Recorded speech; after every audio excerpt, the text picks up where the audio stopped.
తెలంగాణ రాజకీయాలు ప్రస్తుతం రిజర్వేషన్ల చుట్టూ తిరుగుతున్నాయి. రిజర్వేషన్లకు సంబంధించి కేంద్ర హోంమంత్రి అమిత్ షా ఫేక్ వీడియోను సోషల్ మీడియాలో పోస్ట్ చేశారన్న ఆరోపణలపై ముఖ్యమంత్రి రేవంత్ రెడ్డికి ఢిల్లీ పోలీసులు నోటీసులు ఇచ్చారు. మే 1వ తేదీన విచారణకు హాజరు కావాల్సిందిగా రేవంత్ను ఆదేశించింది ఢిల్లీ పోలీసుల ప్రత్యేక బృందం. ఇదిలా ఉంటే నోటీసులకు కేసులకు భయపడేది లేదన్నారు ముఖ్యమంత్రి రేవంత్ రెడ్డి. దర్యాప్తు సంస్థలను కేంద్రం దుర్వినియోగం చేస్తోందని ఎదురుదాడి చేశారు రేవంత్ రెడ్డి.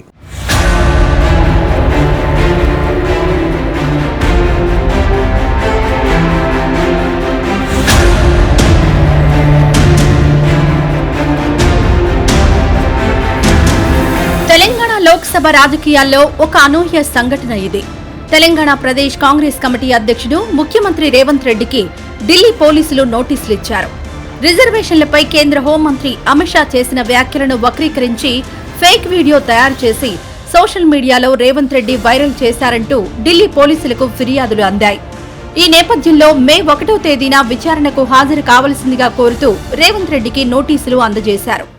ఆర్ఎస్ఎస్ యొక్క ప్రణాళికను బీజేపీ అమలు చేస్తుంది. ట్రిపుల్ తలాక్ కావచ్చు, 370 ఆర్టికల్ కావచ్చు, యూనిఫామ్ సివిల్ కోడ్ కావచ్చు, సిటిజన్ అమెండ్మెంట్ యాక్ట్ కావచ్చు, కశ్మీర్ కు సంబంధించిన విషయాలు కావచ్చు, ఇతర ఎన్నో విషయాలు ఆర్ఎస్ఎస్ యొక్క ఆలోచన విధానాన్ని గత 10 సంవత్సరాలలో నరేంద్ర మోడీ, అమిత్ షా గారు అమలు చేసుకుంటూ వచ్చిండ్రు. ఇది గతము మన కళ్ళ ముందర ఉన్న ప్రత్యక్ష ఆధారాలు. ఇక వాళ్ళు మళ్ళీ వచ్చినా సరే రాకున్నా సరే ఏకంగా రాజ్యాంగం యొక్క సమూలమైన మార్పు చేయాలన్న ఆలోచనతోటి ఈరోజు రిజర్వేషన్లను రద్దు చేసే కుట్ర, రిజర్వేషన్లను రద్దు చేసే విధానాన్ని శాశ్వతంగా దెబ్బతీసి కార్పొరేట్ కంపెనీల ముందు కట్టుబానిసలుగా నిలబెట్టాలన్న ఆలోచన. ఇది ఆనాటి ఈస్ట్ ఇండియా కంపెనీ విధానం, ఈనాడు అదానీ అంబానీల యొక్క కొనసాగింపు విధానం. ఆ కొనసాగింపు విధానాన్ని అమిత్ షా, నరేంద్ర మోడీ గారు స్పష్టంగా అమలు చేస్తున్నారు. రేవంత్ రెడ్డితో పాటు మరో 4 కాంగ్రెస్ నాయకులకు కూడా నోటీసులు అందజేశారు. వీరిలో తెలంగాణ కాంగ్రెస్ సోషల్ మీడియా విభాగం chairman Manne Satish, coordinator Naveen, PCC కార్యదర్శి శివకుమార్, కాంగ్రెస్ పార్టీ అధికార ప్రతినిధి అస్మా తస్లీం ఉన్నారు. ఢిల్లీ పోలీసుల తరపున ప్రత్యేక విభాగం ఇన్స్పెక్టర్ నీరజ్ చౌదరి పేరుతో ఈ నోటీసులు అందజేశారు. విచారణకు హాజరు కాకపోతే సిఆర్పీసీ నిబంధనల కింద చర్యలు తీసుకుంటామని నోటీసుల్లో పేర్కొన్నారు. ఫేక్ గా భావిస్తున్న వీడియో ఎక్కడి నుంచి వచ్చింది, ఎవరెవరికి షేర్ చేశారు అనే వివరాలు అన్నింటినీ వెల్లడించాలని రేవంత్ రెడ్డి సహా మరో 4 ఢిల్లీ పోలీసులు నోటీసుల్లో కోరినట్లు సమాచారం. मित्रों, उनकी हताशा, निराशा इस स्तर पर पहुंच गई कि उन्होंने मेरा और कुछ भाजपा नेताओं का फेक वीडियो बनाकर सबके बीच में सार्वजनिक की। मुख्यमंत्री, प्रदेश अध्यक्ष, इस कक्षा के व्यक्तियों ने भी इस फेक वीडियो को फॉरवर्ड करने का काम किया. अब स्पष्ट हो चुका है. सौभाग्य से मैं जो बोला था उसका भी रिकॉर्डिंग हुआ था, तो वो रिकॉर्ड हमने सबके सामने रखा. दूध का दूध, पानी का पानी हो गया और आज कांग्रेस पार्टी के प्रमुख नेता क्रिमिनल ऑफेंस को फेस कर.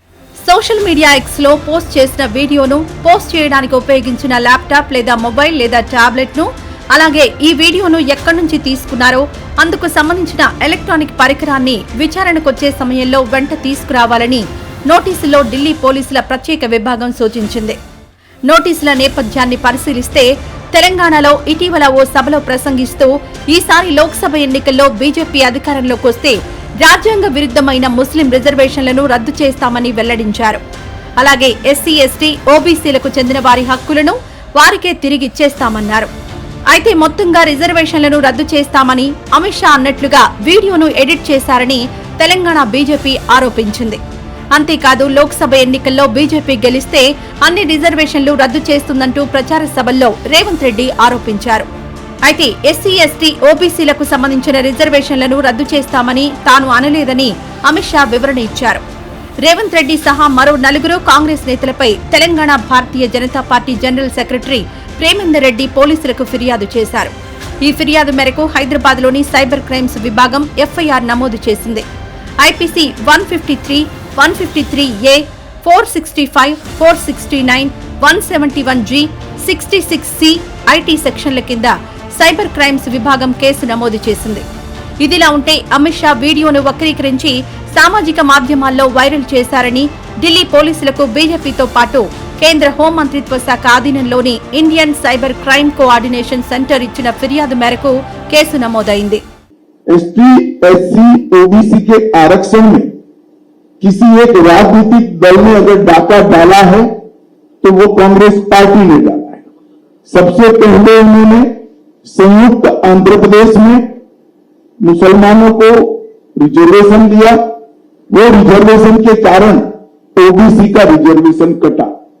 भारतीय जनता पार्टी स्पष्ट रूप से मानती है कि धर्म के आधार पर आरक्षण संविधान सम्मत नहीं है, गैर संवैधानिक है और जब भी इन राज्यों में हमारे पास अधिकार आएगा हम एक धर्म के आधार पर लादे गए आरक्षण को समाप्त कर एसटी, एससी और ओबीसी को हम न्याय दिलाने का काम करेंगे. ప్రేమేందర్ రెడ్డి ఫిర్యాదుపై కేంద్ర హోంశాఖ సీరియస్ గా స్పందించింది.